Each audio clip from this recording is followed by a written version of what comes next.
What happens to a life when everything familiar is left behind? Not in a moment of drama, but in a slow crossing of oceans into a world that does not yet feel like home.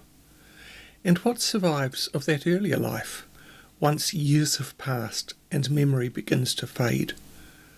This is the story of Elizabeth Ann Morgan, and of what she carried with her and what, in time, was lost. Stay with us as we explore the story of Elizabeth Ann Morgan, discover the world she left behind, the life she built in a new country, and the quiet ways memory endures. Please remember to give this video a thumbs up, and if you like the content and want more, hit the subscribe button and tap that notification bell. Elizabeth Ann Morgan was born into a small Somerset village in the early 19th century, in a household where work was constant and security never quite guaranteed. Her father was a thatcher, a skilled rural tradesman whose work was always in demand, but never entirely secure. Roofs needed repairing, replacing, maintaining. It was work that depended on the seasons and on local need, enough to sustain a family, but only just. Inside the home, her mother worked as a dressmaker. That mattered. In households like this, survival rarely depended on a single income. Skills were shared, taught, and relied upon. Elizabeth learnt that trade. By the time she appears in the records as a young woman, she is already described, like her mother, as a dressmaker. It is one of the clearest continuities in her life. This was a world of careful management. Food stretched as far as it could. Clothing was mended and remade. Children contributed early. Nothing was wasted. It was not simply a life of hardship, but a life of skill, routine, and close dependence on family.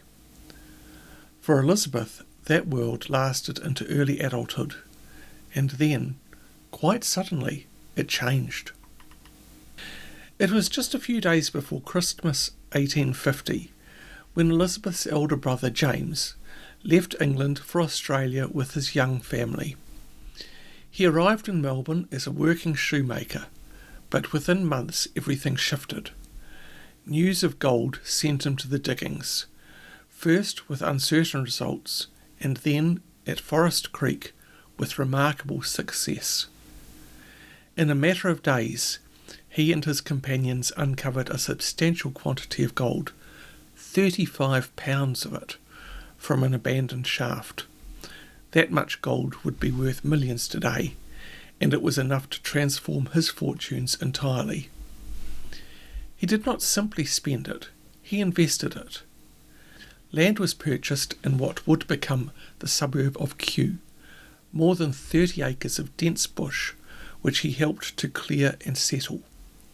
A house was built there, the first in the district, and in time it became not just a family home, but a place where early community life gathered.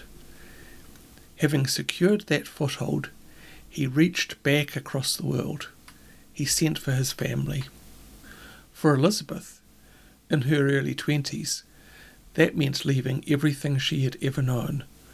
Not alone, but with her parents and brother, travelling together across half the world towards a life already being reshaped by someone else's decisions. The voyage took nearly 4 months. They sailed from Bristol in April 1853 and arrived in Melbourne in August. It was a long, confined passage. Days were shaped by the weather and the movement of the ship. In calm conditions, there was space to sit on deck, to sew, to talk. In rough weather, everyone was driven below, into the cramped quarters and stale air. Even for fare-paying passengers, it was not comfortable. Food was plain, water was rationed, privacy was limited, and always there was the sense that the journey would take as long as the wind allowed. For Elizabeth, it was more than a journey. It was a separation. The village, the work, the rhythms of daily life, all left behind, with no expectation of return. When they arrived, Melbourne was a city still in the grip of rapid change, shaped by gold and growth and uncertainty. And then, within a year, her father was dead. The move that had been meant to secure the family's future instead brought immediate loss. Elizabeth, still a young woman, found herself in a new country, in a household already altered beyond recognition. Not long after, she married Thomas Henry Witt. Like her, he was part of this migrant world, working as a drayman, later described as a carter, moving goods through a city that was expanding almost faster than it could organise itself. They settled in Richmond, in Rule Street, and there they remained for the rest of her life.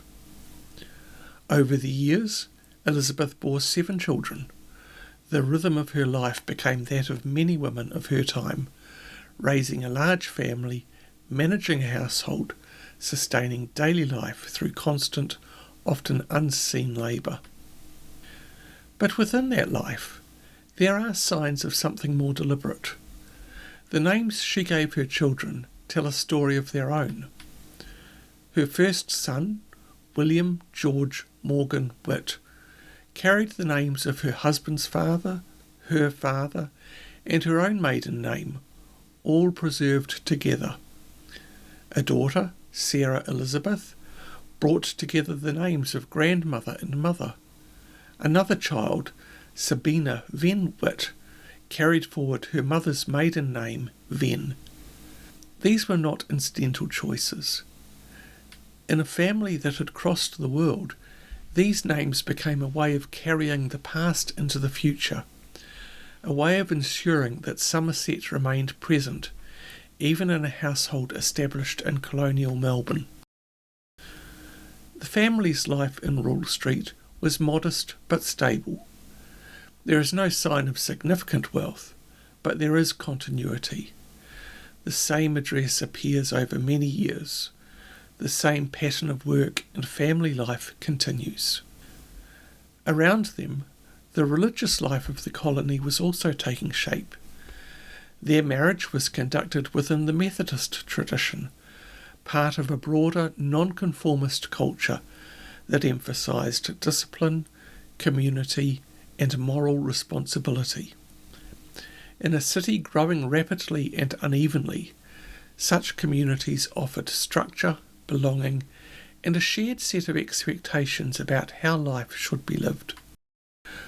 Within that world, Elizabeth's life was not unusual, and that is precisely why it matters.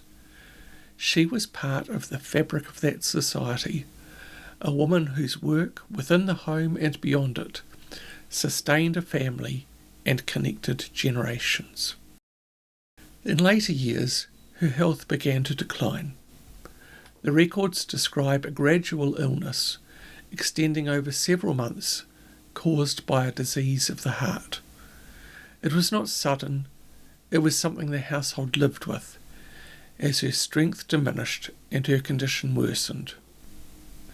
She died in Richmond in 1880, in the same street where she had built her adult life. And then, something quiet but revealing appears in the record. Her death was reported by her husband, a man who had lived with her for more than 20 years, and yet, when asked to record the details of her early life, he could provide very little. Her parents were not named. Her birthplace was recorded only as Somersetshire. The specific world she had come from, the village, the family, the details of her childhood, had already begun to fade. What remained was what she had carried forward herself, in the names of her children, in the skills she had learned from her mother, in the life she had built, steadily and without display, in a place far removed from where she began. Her brother's story would become well known. He lived to an extraordinary age, and the land he settled became part of a growing suburb. But Elizabeth's life followed a different path, quieter, less visible, but no less real. She did not leave behind goldfields or estates. She left something else, a family, a set of names, and a thread of memory carried across the world and held for as long as it could be. There is one final point worth noting for anyone researching their own family history.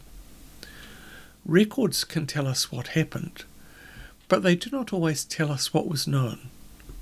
In Elizabeth's case, her death certificate was completed by her husband, a man who had shared her life for over 2 decades, and yet he could not name her parents or give a precise place of birth.